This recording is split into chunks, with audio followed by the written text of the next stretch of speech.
Bonjour et bienvenue. La première convention annuelle de France Processus a eu lieu en novembre dernier.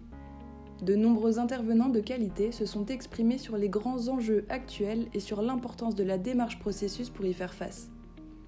Des travaux de groupe et des partages d'expériences ont également rythmé cette journée.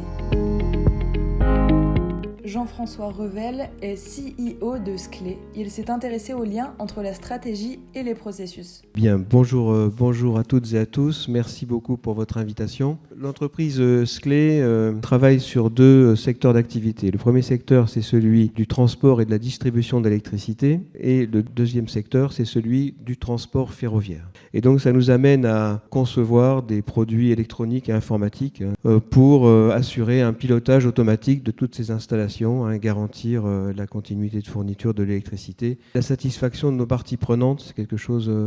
une chose à laquelle on tient beaucoup. On est heureux d'avoir globalement nos 5 principales parties prenantes au-delà de quasiment de 90%. Un deuxième point fondamental pour nous, c'est le partage des résultats.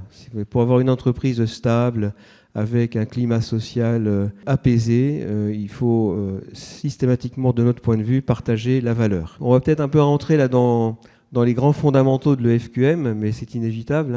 C'est quand même là-dessus qu'on a construit notre façon de gérer l'entreprise. Tout commence par ce qui se trouve en bas à droite, c'est la vision. Ensuite, ce qu'on veut faire, c'est avoir une raison d'être, donc une mission parfaitement orientée vers les attentes du client. Et c'est seulement en comprenant ce qu'il veut faire, en comprenant ses problématiques, qu'on va réussir à concevoir, à imaginer les produits de demain.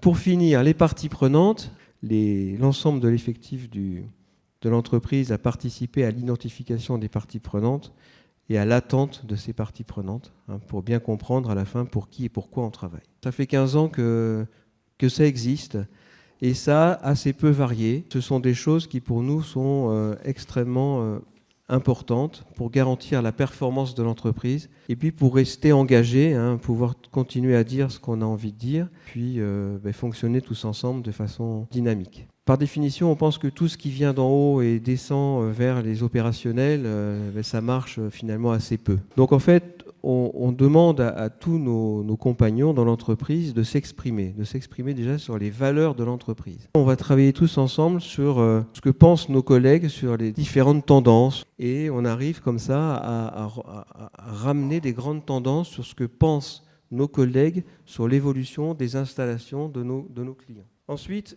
par groupe de travail, chacun dans l'entreprise amène sa pierre à l'édifice une fois par an et essaye de consolider un rapport synthétique, bien sûr, pour éclairer, si vous voulez, le COMEX sur qu'est-ce qu'il va falloir décider par la suite. Et c'est là qu'après, si vous voulez, on va revoir la vision de l'entreprise. Et là, on va arriver sur la stratégie. Et puis après, on va revoir la raison d'être, les fondamentaux, on va les revisiter. Et puis chaque année, on va réunir les 50 managers de l'entreprise et on va leur dire, écoutez, pour l'année qui vient, là, qu'est-ce que vous avez envie de faire ? Quelles sont les lignes directrices qu'on veut mettre en face ? Et par la suite, on va donner ces lignes directrices à tous les processus de l'entreprise, donc j'y viens, à tous les services de l'entreprise, et on va leur dire, voilà, vos responsables, ils pensent que ça. Et à la fin, chaque service, chaque processus va plancher avec son responsable, son chef d'équipe, et vont choisir quelles sont les lignes directrices ou les fondamentaux sur lesquels ils ont envie de démarrer des actions pour les accompagner. Et à la fin, si vous voulez, ça nous donne effectivement un recueil de toutes les actions d'amélioration que les services et que les processus ont envie de déployer au travers de leurs activités du quotidien. Depuis l'année 2000, paisiblement, on a réussi à faire croître l'effectif par 3, le chiffre d'affaires par 4 et la marge par 5. Donc c'était tout à fait satisfaisant pour nous. Évidemment, des référentiels dans la maison, il y en a pas mal. Alors, on les a classifiés en 3 couches. On a des référentiels un peu de spécialité, orientés environnement, orientés sécurité, orientés système d'information, enfin j'en passe. Les systèmes un peu plus déjà généralistes, que sont l'ISO 9001 et l'ISO 17025, puisqu'on a des contraintes laboratoires.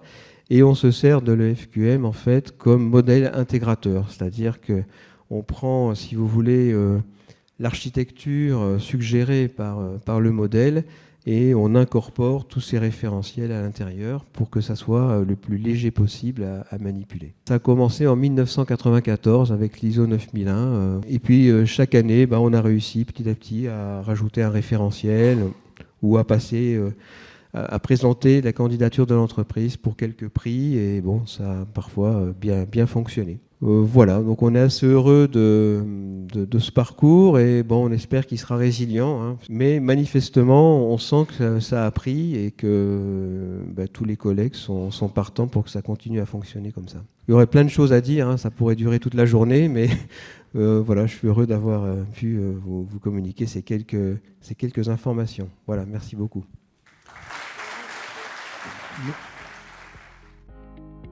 Merci pour votre écoute. Nous espérons que cet épisode vous a intéressé et nous vous retrouverons très bientôt. Vous pouvez retrouver France Processus sur www.franceprocessus.org. À très vite!